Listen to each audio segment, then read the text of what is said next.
अस्सलाम वालेकुम। 15 दिसंबर की कॉल लेकर खालिद सैफुद्दीन आपके साथ, और हम बात करेंगे जुमे के सेशन पे भी, वीकली रैप अप भी करेंगे। सबसे पहले बात कर लेते हैं जुमे के सेशन पे। जुमे का सेशन आपके सामने, और कल की कॉल भी आपने पढ़ी होगी। कॉल में क्या कहा गया था वो भी पता है आपको। जो हिस्टोरिक हाई बना वहाँ से हम 2123 पॉइंट नीचे आए,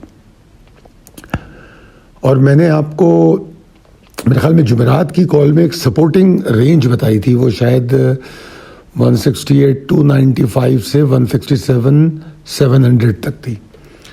तो मैंने कहा था कि जब तक इसको ऑनर कर रही है मार्केट वापस ऊपर जा सकती है। तो मार्केट ने उसके ऊपर ही से वापस निकली है। अगर आप देखें तो अगर मार्केट का लो देखें आप, तो आपको 168,421 का नज़र आता है, और 1,70,000 आज फिर टेस्ट हुआ।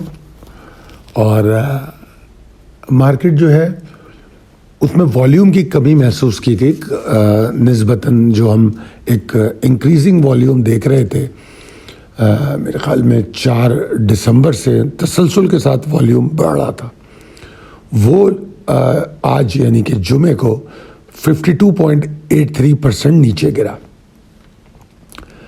और अगर कल जो रात को आपको कॉल दी गई उसके साथ मवाजना करें तो जो एग्जॉस्शन ट्रिगर है 167,845 वो भी सिक्योर रहा, क्योंकि लो बना 168,421 का।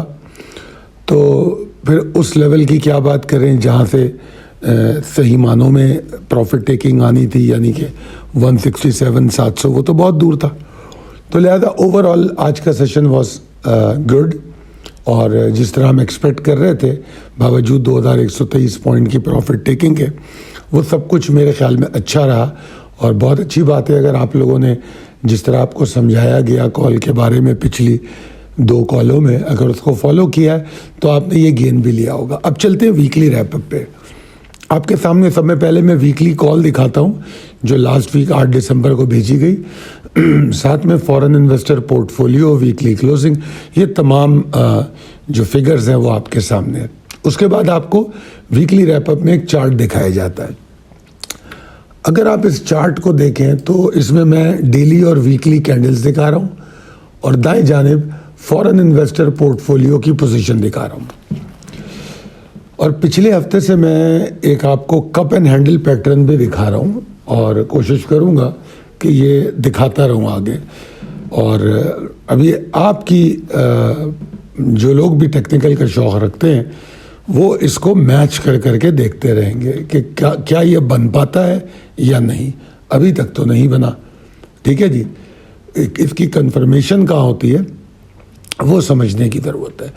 मुझे ऐसा लगता है कि इसकी जो ब्रेकआउट लाइन है वो ड्रॉ हो गई है, मगर जो पुल बैक है उसका इंतज़ार है।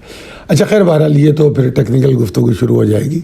चलते हैं हम अपने वीकली रैपअप पे। तो वीकली रैपअप पे अगर मैं बात करूं तो ओवरऑल अगर देखें तो बड़ा ही ज़बरदस्त वीक था, और ये रिकॉर्ड हाई डेली और वीकली क्लोजिंग है।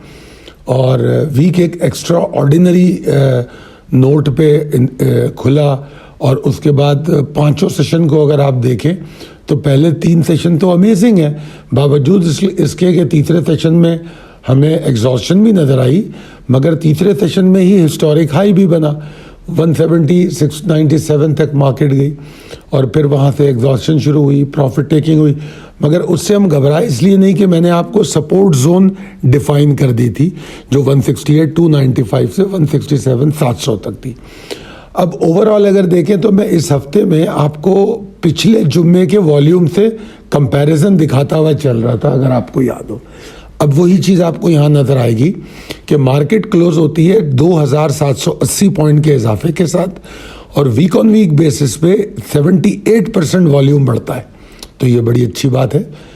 तो मगर इस वीक में एक और ख़ास बात ये थी कि इस वीक में शोर हंगामा बढ़ा रहा। ये ख़बर आ रही है तो वो ख़बर आ रही है, ये डेवलपमेंट आ रही है। जनरल फैज़ या माजी में जो जर्नल थे अब तो वो सिर्फ फैज़ हैं, तो फैज़ साहब के ख़िलाफ़ फैसला और मुख्तलिफ़ ख़बरें, फिर वो झगड़े अडियाला के बाहर, फिर ISPR की प्रेस कॉन्फ्रेंस की गूंज, बहुत कुछ चलता रहा, ठीक है ना।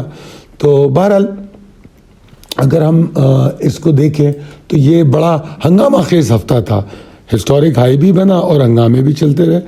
और अगर मैं देखूं तो 3 अक्टूबर को जब हमने पिछली दफ़ा जो हाई बनाया था, उसके बाद से एक मखसूस रेंज में मार्केट घूम रही थी। अभी क्या है, ये 12 दिसंबर हो गया, तो तकरीबन नवंबर दिसंबर 2 महीने 10 दिन मार्केट एक ही रेंज में है। अभी भी क्लोजिंग जो हुई है विद इन द रेंज है, अभी हम बाहर नहीं निकले उससे। तो एनीवेज ये तो था वीकली कंपैरिजन। अब चलते हैं हम अपने इम्पॉर्टेंट लेवल्स एंड ट्रिगर्स की जानिब। इसको देखना और समझना बहुत ज़रूरी होता है, और यही आपके आने वाले हफ्ते के लिए अहम होता है। अगले मंडे को अगली जो वीक की कॉल होगी, इसी स्लाइड को मैं आपको दिखा रहा हूँगा, तो ज़रा इसको बड़ा तवज्जो से समझिएगा। मैं पहली बात कि डेली और वीकली क्लोजिंग बहुत अच्छी है, अच्छी बात है। ऑप्टिमिस्टिक रहने की ज़रूरत है उन क्लोजिंग को देखते हुए, ठीक है, ऑप्टिमिस्टिक रहेंगे। और स्पेशली जो पहला सेशन है वो तो बड़ा एक्साइटिंग आगाज़ पर पॉइंट कर रहा है टेक्निकली, और की लेवल जो हैं क्रूशल हैं इस तरह कि हर की लेवल का पे जो एबिलिटी है परफॉर्मेंस की बुल्स की, वो अलग अलग होती है। हर ट्रिगर को अलग तरीके से डिफाइन किया जा सकता है, उसी की मैं कोशिश करता हूं ताकि आप लेवल के में डिफरेंस को समझें कि कौन सा लेवल कितना ताकतवर है। अब जैसे कि मैंने यहाँ पर कहा कि स्टॉक में वो इंडेक्स में ऑप्टिमिस्टिक रहें 169,525 के ऊपर। पिछली 2 कॉलें उठा के देख लीजिए, इस लेवल की अहमियत डिस्कस हो रही है। तो this has become the major support for any sort of exhaustion, limited और व्हाटएवर। जिस टाइप की भी एग्जॉस्शन है वो इसके नीचे होगी, इससे पहले नहीं हो सकती। तो स्टे ऑप्टिमिस्टिक अबव 169,525। बुल्स की जो एक्साइटमेंट है वो 170, 275, 325 के ऊपर है। अगर इस लेवल के ऊपर इंडेक्स चला गया और रुका तो बस समझ लीजिए नया हिस्टोरिक हाई। पहला टारगेट 170, 825, दूसरा टारगेट 171, 325। मैं बड़ा कंजर्वेटिव टारगेट दे रहा हूं आपको, बल्कि सॉरी, आप समझ लीजिए कि ये जो पहला टारगेट है वो 170, 825 से 171, 325 तक देख सकते हैं, क्योंकि जो मोमेंटम डिफाइन किया है मैंने बुल्स का, उसको मैंने 173, 250 तक देखा है कि अगर इसी तरीके से मोमेंटम गेन होता रहा, यानी कि पहले 169, 525 को ऑनर करें, फिर 170, 325 को तोड़ के उसके ऊपर रुके, तो फिर मोमेंटम बढ़ते हुए न सिर्फ ये कि पहला टारगेट एरिया अचीव होगा जो 170, 825 और एट द मोस्ट 171, 325 टारगेट हो सकता है पहला, ये अचीव होगा, बल्कि हम मोमेंटम इतना बढ़ जाएगा कि 173, 250 तक मार्केट जा सकती है, ठीक है ना। थोड़ी बहुत profit taking, appropriate profit taking किसी भी टारगेट से होना बड़ी नॉर्मल बात है। प्रॉफिट टेकिंग में तसलसल पैदा हो जाना, जिस तरह अभी हमने जो हाई बनाया है उसके बाद हमने बुध के दिन और उसके बाद जुमेरात के दिन जो देखा, तो 2300 पॉइंट का तसलसल के साथ, तो वो थोड़ा सा टाइम ले लेता है। मगर अगर क्लोजिंग थोड़ी बहुत प्रॉफिट टेकिंग से हुई तो कोई परेशानी नहीं होगी, मोमेंटम बरकरार रहेगा। वीकनेस की बात करूं तो वही लेवल आ गया 169, 525, 455। इसके नीचे कुछ वीकनेस हो सकती है, वो वीकनेस वॉल्यूम को कम करेगी, कोई बड़ा प्रेशर नहीं पैदा कर सकती, वॉल्यूम कम करके लेथार्जिक करेगी। हाँ, अगर 168, 855, 775 के नीचे मार्केट ने क्लोजिंग दी, रुकना शुरू हो गई, तो फिर वहाँ से दिक्कत पैदा हो सकती है। आज के जो ट्रेडिंग फिलॉसफी है उसमें मैंने बड़ी छोटी और बड़ी अहम बात की, और वो इस हवाले से की है कि चूंकि मार्केट बुलिश है तो ओवर एक्साइटमेंट नहीं होना चाहिए। तो मैंने इसमें यह बताया कि बुलिश मार्केट में एतमाद जो है मज़ीद रफ्तार को बढ़ाता है, जो ट्रेडर, इन्वेस्टर, स्टेक होल्डर का एतमाद होता है, दुरुस्त है, वो मोमेंटम में इजाफा करता है।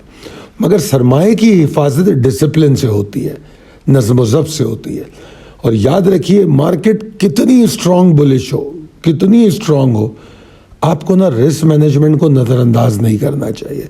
बहुत से लोग, ऐसा होता है कि ज़रा सा हाई बनता है, शॉर्ट के बारे में सोचते हैं, ठीक है, या अच्छी खासी मार्केट मोमेंटम में ऊपर जा रही होती, शॉर्ट के फैसले शुरू कर देते हैं। तो ऐसा मत कीजिए। वो भी रिस्क मैनेजमेंट में ही आता है ना, कि जब ट्रेंड है बुलिश, आप कर रहे हैं शॉर्ट, तो आप रिस्क को सही मैनेज नहीं कर रहे।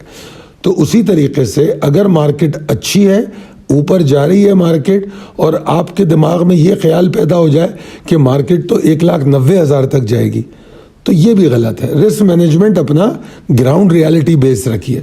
तो उम्मीद करता हूँ इन तमाम बातों को समझ के आप बेहतर ट्रेड करेंगे।